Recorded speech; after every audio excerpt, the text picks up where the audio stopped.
Welcome to Senior Insights. My name is Cynthia. And can you believe that it's Saturday already? Didn't we just have a board meeting? I think we did. 7 days ago, 6 days ago. How does that work? Is it 7 days or is it 6 days? Somebody tell me, because I have no clue. But for those of you who are new, and there are a lot of new subscribers that have joined in the last couple of weeks, I just wanted to let you know that we have a board meeting every Saturday morning where I report to you what's gone on this week with this channel. Sometimes I do better than others. But you folks are the reason that this channel is successful, and you deserve to know what's going on. So that's what I like to do, and it's a time to just get together and chat as well. Just don't get out of order. You have to get here early because the seats are usually taken. Faithy does a good job with getting chairs ready, but sometimes people are late and they can't find a seat, or someone has saved a seat for someone. So to avoid that, just get here on time. Just walk right in.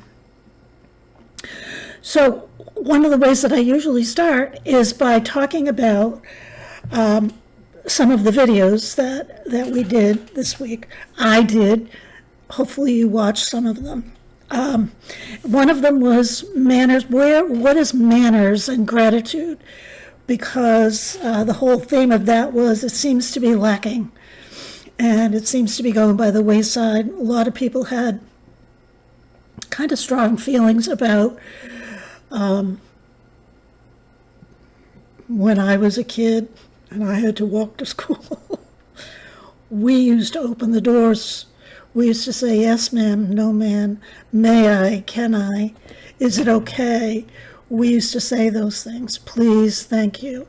And we're noticing that doesn't happen as much nowadays, and wondering why. Is it just the times, or people? A lot of people feel very entitled in this day and age, and I don't know where that came from, and I'm not going to even try and tackle that one, because then I get annoyed. But I'm going to talk to you a little bit about it. Some of the comments, which were pretty minimal, really. I think basically I just kind of summed it up. A lot of people had opinions and feelings about it, but nothing earth-shattering or outstanding.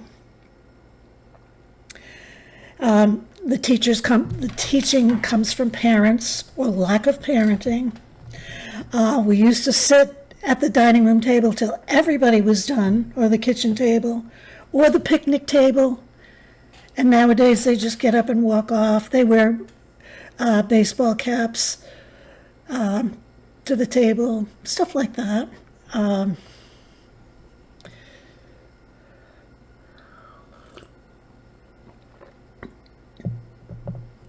really, we talked about paying it forward. I had an experience today that I may or may not have mentioned in one of my traveling videos, but I went to the grocery store this morning, and I was at the checkout, and it wasn't a typical checkout because it's a small grocery store, and it was more like a counter. So, and I had quite a few things. I had about $100 worth of groceries. So, this gentleman was next to me, and he was waiting in line, and he took my groceries and he put them in the cart. He asked me first, and I had 3 bags, and they were kind of heavy because they were chock full. And he put them in. He said, now, would you like me to come out to the car with you? And I said, no, that's okay. But I want to tell you that because you were so kind to me, that I am going to talk about you on my YouTube channel. And he says, you have a YouTube channel? Here we go. I said, yes, I do. And he said, well, don't talk about me. I said, I won't talk about your name, but recently we've been talking about kindness and paying it forward and doing nice things for other people. And he says, yeah, there's no more of that, is there? And I said, not really, but you just did it. You just helped me out a lot, and I am very grateful. So I am going to talk about how I encountered someone who was kind and considerate to me. So he wanted to know the name of the channel. So we'll see. I didn't even ask him his name, but he was kind of a middle-aged man, and I doubt if he'll look it up, although he was quite impressed that I was talking to him. Well, who wouldn't? He didn't know that I was a movie star.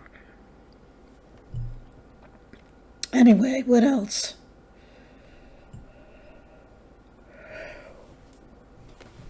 One lady was at a grocery store conveyor belt, and she was like the third in line, and everybody had a lot of stuff. And I'm not even sure if I'm getting the story right, but you'll get the gist of it. So the man in front of her says, come here, go ahead of me. And she said, no, that's okay. You know, you have a lot of stuff. And he insisted that she go ahead of him. So she went ahead of him. Then there was another lady that had a whole conveyor belt full, and the lady insisted that she go ahead of her. So she managed to jump two humongous lines and was able to get through that grocery store much quicker because she just had, you know, what an old lady would have in her grocery cart. Not much. Then there was another woman who was devastated. Her husband passed away. She didn't even know how to pump gas. See what I tell you? I tell you this all the time. Try to learn how to do these things, because this woman, one of us special people, was at the gas pump. She was distraught because she just lost her husband. She couldn't figure out how to do the gas pump, put the credit card in and all this stuff. So a nice woman came over and helped her, and she paid for her gas, the whole gas tank. And now that's a lot of money. I mean, it's at least $30 anyway. I don't think I've gotten away with less than 30 in a long time.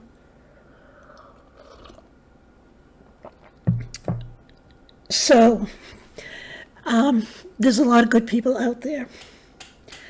Then some people have this kind of misguided idea that we're all equal. Well, yes, we're all equal, but that doesn't mean that we don't deserve respect and courtesy and manners. Does it? No, of course not. Then there was another example of a dentist who walked in the room, a young woman. She was a young woman, this dentist. She just said, open your mouth. The lady said, well, who are you? You know, she didn't know if she was a dentist or not. She had never seen this person before. The woman didn't introduce herself as the dentist. She didn't introduce herself as her name. That's just common courtesy. Or am I wrong? No. So that's all I'm going to say about manners and being kind and gratitude. We talked a lot about gratitude. Then one of the next videos was, what do we do about all this? I don't know. It was just a mishmash of all kinds of things that came to my mind as I was talking, because many times I don't script things, and whatever comes out just comes out. But we talked about did we decorate for holidays, and did we like autumn coming, and did we like Christmas, and did we decorate? And many of us said that we used to decorate and we don't decorate anymore.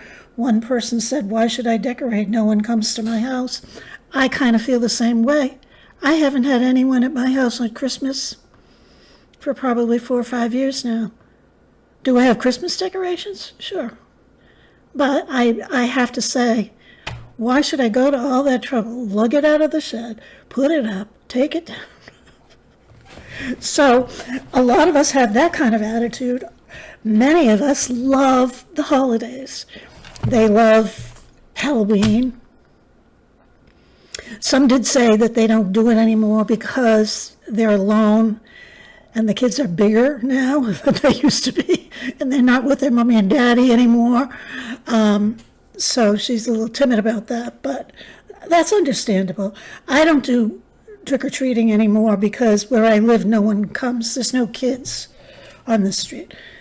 It's all old people. except for the summer crowd. But the people who live here year-round are elderly, and they just watch each other pass on, and then the next generation comes, and then they pass on. It's a real blast. Kind of reminds me of my in-laws used to live in Green Valley, Arizona, and they lived in an over 55 community. It was a lovely place. It was all kind of nice ranch homes, one the same as the other. But one of the times we were there, we were young. We had young kids with big wheels. Remember those big wheels? And those were noisy things. You could go out into that neighborhood and you would not hear a sound, not a sound of life. And it's kind of, in a way, sort of like this neighborhood, but we're not on top of each other. And we do breathe, and we swim. And my neighbor, who's elderly, he's 80s. No, he's not. He's like 75.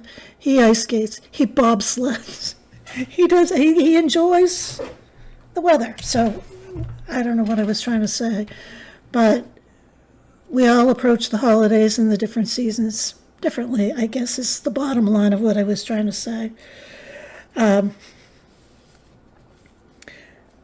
Someone said that they have I think this is Brenda Lee. She has fairy lights on a corkscrew willow branch that she got in her yard, and that sounds really kind of pretty.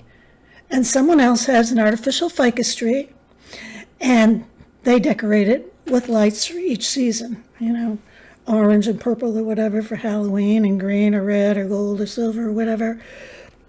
I don't know what the specific colors are, but that sounds nice. It sounds tasteful. It sounds easy to manage for us older folks that can't really get into it. But, I was thinking about it when I went on one of my rides. I think I even told you I was going to go and buy some mums because my front porch is a mess. It looks terrible because, remember, I had all the egg juice all over it and everything, and I have little scraps of paper. I'll show it to you. I'm going to do a before and after of my porch. But anyway, I found myself thinking, I think I'll pick up a few mums. They're not terribly expensive, mums aren't. And if you take care of them, you can get them to grow year after year after year. Well, I've never done that, and it's highly unlikely that I would do it again. But one never knows. One never knows. But it would be nice if somebody had like a brain lapse and decided to come and visit me, and it looked pretty, the entrance. That would make me feel good. So we'll see if I do that or not.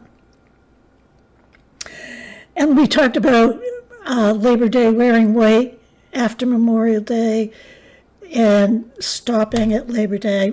Everybody says, I'll wear what I want, when I want, and how I want. So we're a bunch of feisty old bags. Speaking of bags, you're supposed to get rid of the wicker purse that you're carrying around in the summer, too.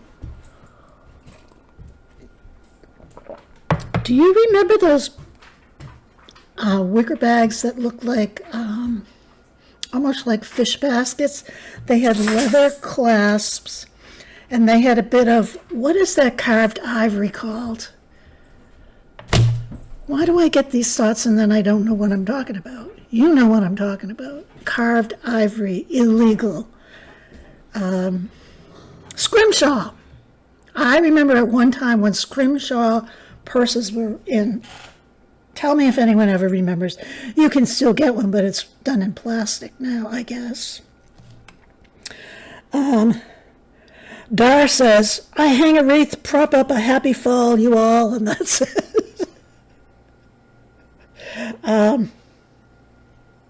We talked about not drinking enough water, and at the end of this, I am posting in the post section a water checklist so that if you choose to join us in a water challenge, which I will tell you about more at the end of this, You can hopefully print it off. The last time I tried it, it wouldn't print off, but, well, let's see.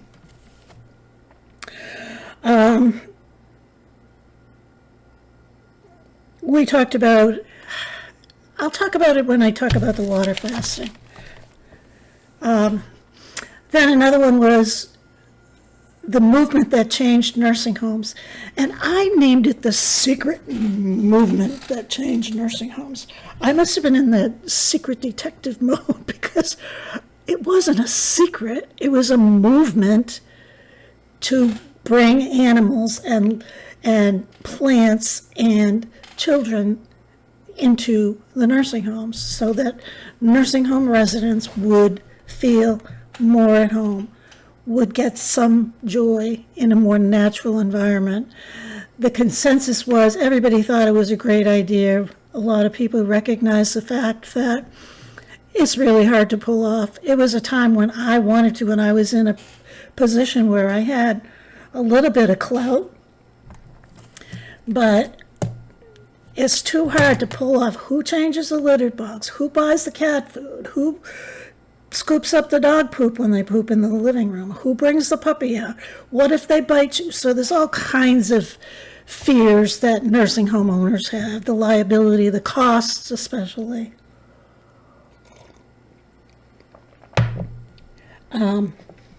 But there are visiting pets, and one of the people in this group has a niece who brings her dog, Lola. It's Kimberly. She goes with her niece, and Lola, I think it's a boxer, and it's a therapy dog, and they go visiting in the nursing home, and the residents really enjoy that. And then my friend Ann spoke about, she knew of a nursing home that would bring horses up to the outside windows, so those residents that would like to see a horse because they love them could. So that was kind of interesting. Someone else said that she worked in a facility that brought in 2 miniature ponies, and yes, she assured us that they were housebroken. But I personally would like to see an alpaca. I was into alpacas one time. Not a llama, because I had a llama spit on me. Now, my dear friend Lorelei, she sends me cards with pictures of llama. Is that a llama or is that an alpaca?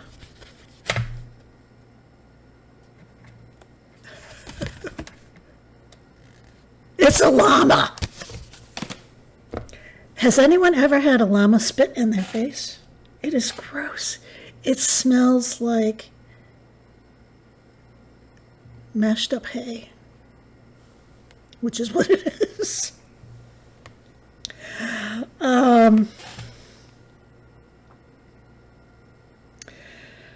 Let's see.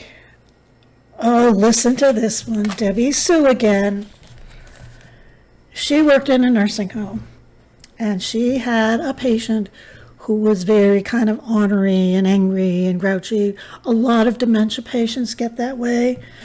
And so if you're noticing any personality changes in me, let me know, would you please? I'm grouchy, but not like this. Anyway, she wrote,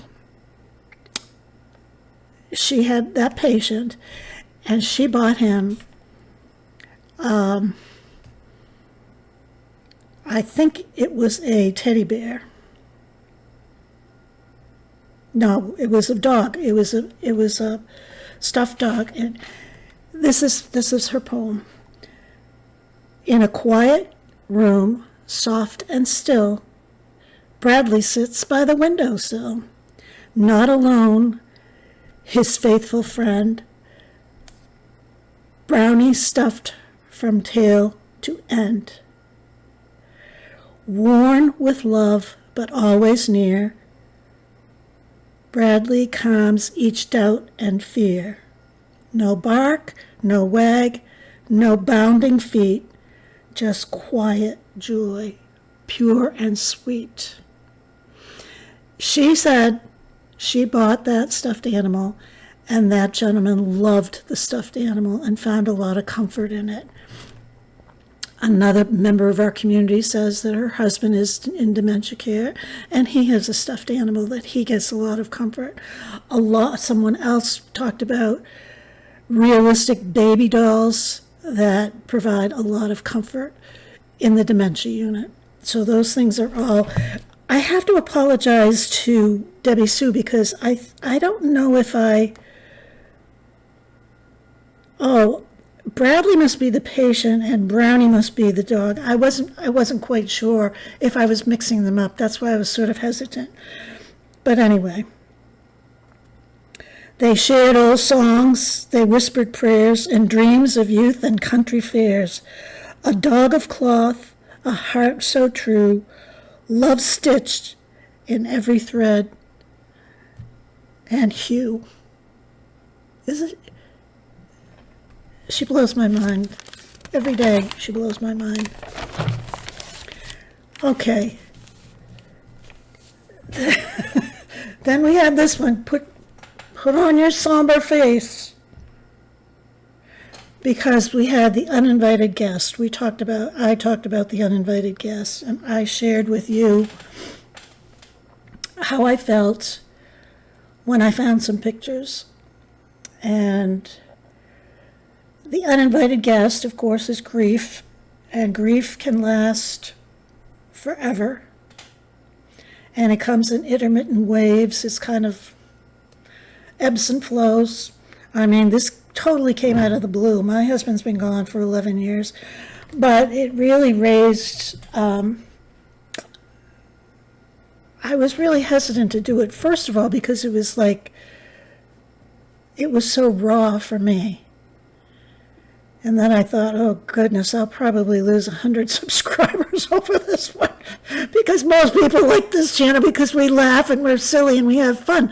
But we have to think and talk about senior issues. And that is one of them. It's not only senior. Someone wrote in the comments that it's not only spouses or significant others or parents that we lose, but they raise the question, what about the children who live 15 minutes away that you never see? That is a loss. That is grief. And I promised that we would talk about that at some point because I can sort of relate to that. And I bet there are other people.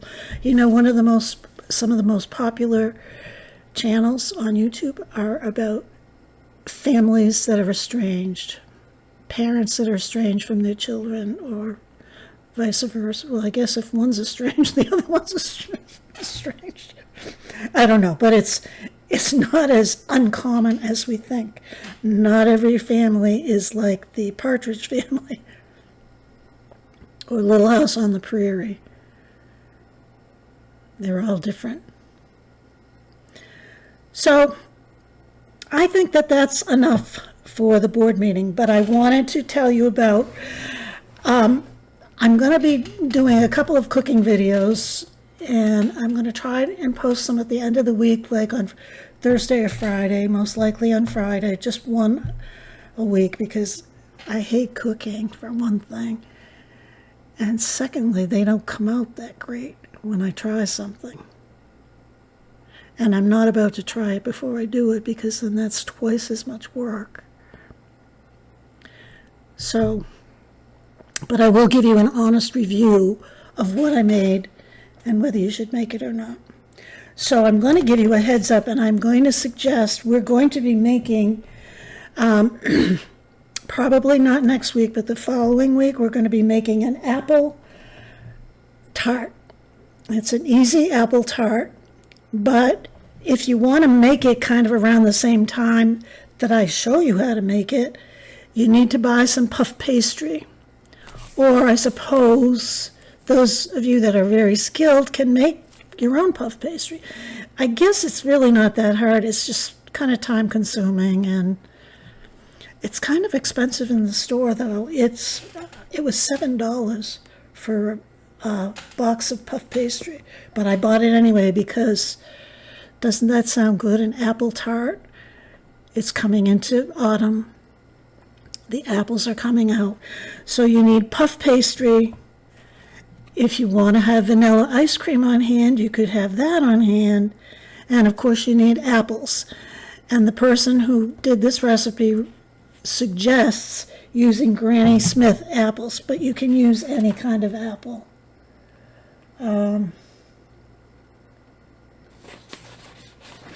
Yeah, it's not going to come out terrible if you use some other kind of apple.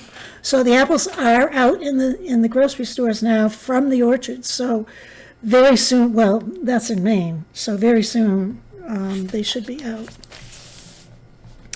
Then I wanted to talk about the water challenge. I told you that I had watched Marcia from Kansas Misfit, and she was asking for help and support with dieting, and I can't do that because I'm not a good dieter. I eat chocolate candy when I go to bed at night, and I decided last night that I didn't have any, and I wasn't going to buy any more, but today I went to the store and it was on sale, so I bought it. So see, that's how reliable I am with diets. But one thing that I do agree that is extremely important and will help with weight loss, it's been proven over and over again, is an adequate fluid intake. So I am proposing a water challenge for those of us who don't drink enough water. There are a couple of ways you can approach it. There's the 8x8 rule, which means 8 glasses of 8 ounces of water, which is 64 ounces a day. To me, that sounds like the easiest one, even though 68 ounces a day sounds like, 64 ounces a day sounds like an awful lot. But if you do the other one, which is the weight-based rule, you take your weight and you cut it in half. So say you weigh 200 pounds, you cut it in half, so you have 100 pounds. That's how many ounces of water you should be drinking. So that's just another school of thought. So pick whatever one you want, or don't do it if you don't want. If you're like me that doesn't follow through on much, you could try. We're going to do it for 30 days. I am going to post a checklist so that you can check off your drinks of water. I'm only crossing my fingers that you can print it out. If you can't, it's no big deal. Make a chart on a piece of regular lined paper, draw a few lines, and put out 8 glasses in the lines and check them off when you do it. So that's, you'll be able to see, I think, the checklist.